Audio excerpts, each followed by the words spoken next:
Magandang araw po and mega love shoutout sa lahat ng ating mga manonood sa Ang Sulok ng Mundo. Ito na naman po si Kapitana Nihay, isang kapitan na walang barangay pero maraming tanod ang nakabantay. So ngayong araw guys is magbibigay ako ng reaction and challenge. Ayan, challenge.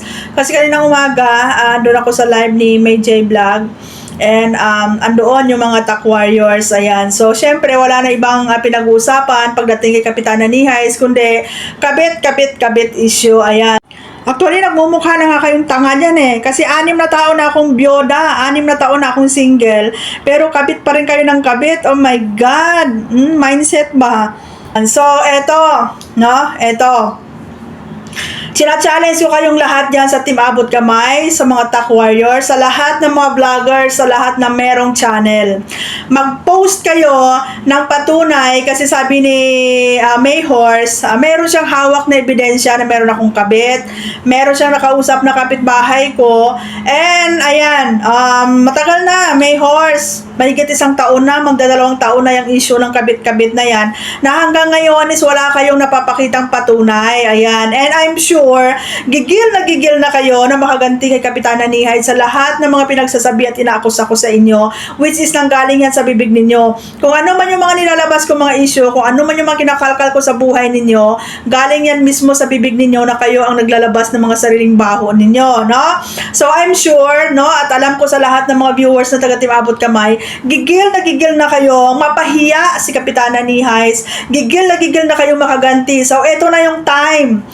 Ito na yung time, challenge ko kayong lahat, no? Lahat ng mga vloggers dyan, merong mga channel. Mag-post kayo sa community ninyo, lahat kayo dyan. I-post nyo sa community ninyo kung sino yung kabit ko, kung anong ebidensya na hawak ninyong may kabit ako, at ipakita nyo kung sino yung kabit ko, no? Para magkaalaman na, di ba? Ako na mismo nagcha-challenge sa inyo. Ilabas nyo yung ebidensya ng kabit-kabit na yan para once and for all, mapahiya si Kapitana Nihay, mapakita nyo sa mga viewers ninyo na totoo yung mga pinagsasabi nyo, hindi kayo fake news, at meron kayong ebidensya. O sabi nga ng founder ng Tak Warriors, legit daw yung evidence na meron sila doon sa pagkakaroon ko ng kabit. So I challenge you, I challenge you, ilabas ninyo lahat, ako nang nag-uutos sa inyo. I-post nyo sa community ninyo, ipahiya ninyo ako, para makaganti kayo at makaganti na rin yung ibang mga viewers nyo dyan na walang mga channel na talagang gigil na. So ayan, ilan kayo dyan ang mga vloggers sa Team Abot Kamay? Ilan kayo dyan ang may mga YouTube channel? I-post nyo sa community ninyo kung sino yung kabit ko, kung ano yung proof na hawak ninyo, at kung sinong lalaki ang kalampungan ko. Ayan, para mapahiya nyo naman si Nihay. Dyan siguro pag na-post nyo yan at meron kayong nakitang ebidensya, siguro masasabi nyong natalo nyo ako or napahiya ninyo ako, but make sure hindi edited yan. Kasi kung sino yung taong tinutukoy nyo dyan at kung sino yung sinasabi ninyong kabit ko na yan, i-confirm natin yan doon mismo sa tao na yon, di ba? So eto na, eto na yung time na binibigyan ko kayo ng pagkakataon. Ako na mismo nagsasabi sa inyo, ipahiya ninyo si Kapitana Nihay, ilabas nyo yung ebidensya about sa kabit-kabit na yan. Kasi every time pag narinig nyo yung pangalan ni Nihay, ang lagi yung sinasabi, malandi, di ba? Higad, may kabit, di ba? Pera na lang doon sa kupitanga, Kasi pag sinabi nyo kumupit ako ng pera ng gobyerno bilang kapitan, dapat meron kayong evidence from COA. Dapat meron kayong evidence from COA, Commission on Audit, or meron kayong evidence from Municipal Treasury or Municipal Auditor, na meron akong kinupit na pera. Diba? Ganyan lang yan. Diba? O ngayon, paano sabi ninyo ilabas ko ebidensya na nabudol yung founder nyo? Kaya nasabihan niyang budol yung founder nyo kasi itinayo ang Team Abot Kamay, ginawa niyang puhunan or ginawa niyang pang front ang pabahay program, no? So ngayon, sina-challenge ko din kayo, ilabas nyo yung ebidensya na merong pabahay program ang Team Abot Kamay na nakapangalan sa Team Abot Kamay, hindi sa pangalan ng property ng pamilya ng founder ninyo, di ba? Yun lang yun. Ipakita makita ninyo na saan yung pabahay program na ginawang pang front ng founder ninyo, sino yung mga nakatira. Ngayon, kung meron talagang pabahay program dyan, make sure na hindi nagbabayad yung mga tao dyan, hindi nagre-renta, and make sure na nasa pangalan ng Team Abot Kamay Foundation yung pabahay program na yan, di ba? Kaya nasabihan yung budol yung founder ninyo, ha? Alam nyo naman yan, ha? Alam niyo na wala naman talagang pabahay program, di ba? Tapos sabihin nyo, wala naman nag-sponsor, nagreklamo na nabudol. Marami, ha? Marami ng mga sponsors na umalis dyan, hindi lang maliliit, kundi malalaking sponsors ang umaalis sa inyo. Hindi ba patunay yan na nabudol sila ng founder ninyo? Wala na kayo ibang maibato kay Nihays. Sa lahat-lahat ng mga hinahalungkat ko sa buhay ninyo, wala kayong maibato sa akin, kundi ang pagiging malandi ko, may kabit ako, higad ako, pokpok ako, which is andyan yan lahat sa community ninyo. Andyan yan lahat. Andyan yung defender ninyo na si As26 na sobrang pokpok, malandi at parausan ng mga lalaki.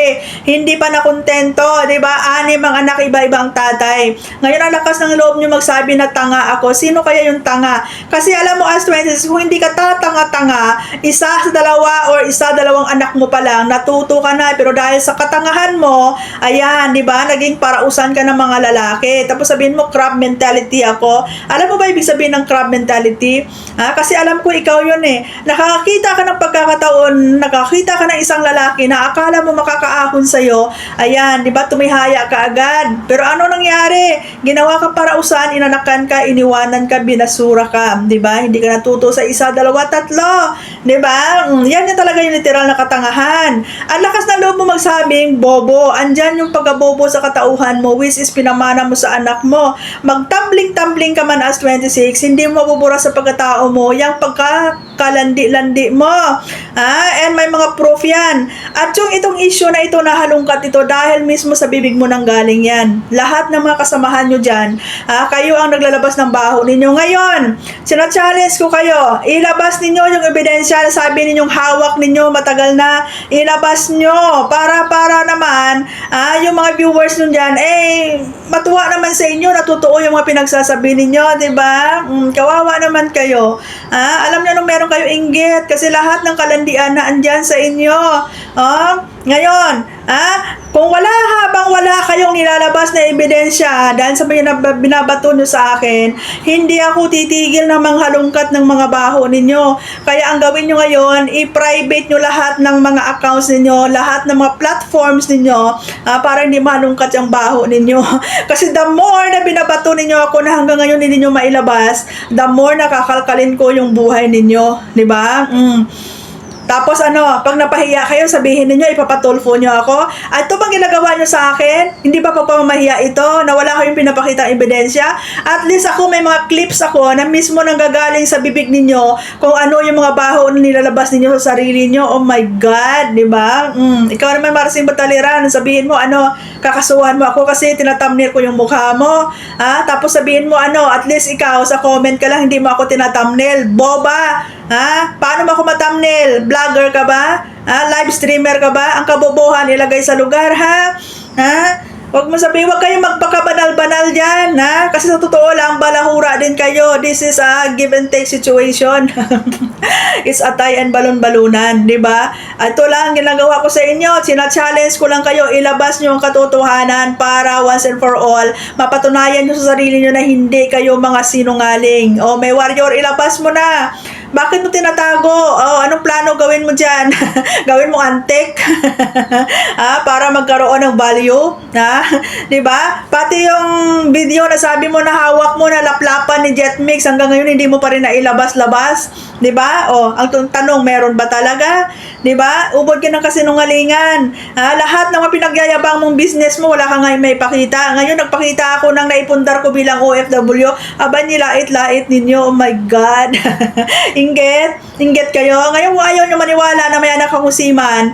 Yung kabubuhan nyo, gamitin nyo, mag-research kayo. Bago kayo magwawal, ipakita nyo, ito, mga katak, ito yung patunay na sinihay sinungaling. Anak niya pala siman sa bukid, hindi sa dagat. Mga inutel, So, ayan, ha? Ito na, umpisa na ngayon, sina-challenge ko kayo, lahat na may platform, lahat na may channel, ha? Lahat na may mga YouTube channel dyan sa Team Abot Kamay, i-post nyo sa community ninyo kung sino yung kabit ko at nang ma-confirm na natin yan. Make sure, ha, hindi edited, hindi galing sa recto, ipakita yung totoong mukha ng kabit ko, ipakita ninyo yung totoong pangalan niya, pati yung kapitbahay ko nasabi yung nakausap nyo at nang magkaalaman na. Kasi ako, alam ko sa sarili ko, wala akong tinatago. That's why, challenge ko kayo, ilabas na yan, mga inutil.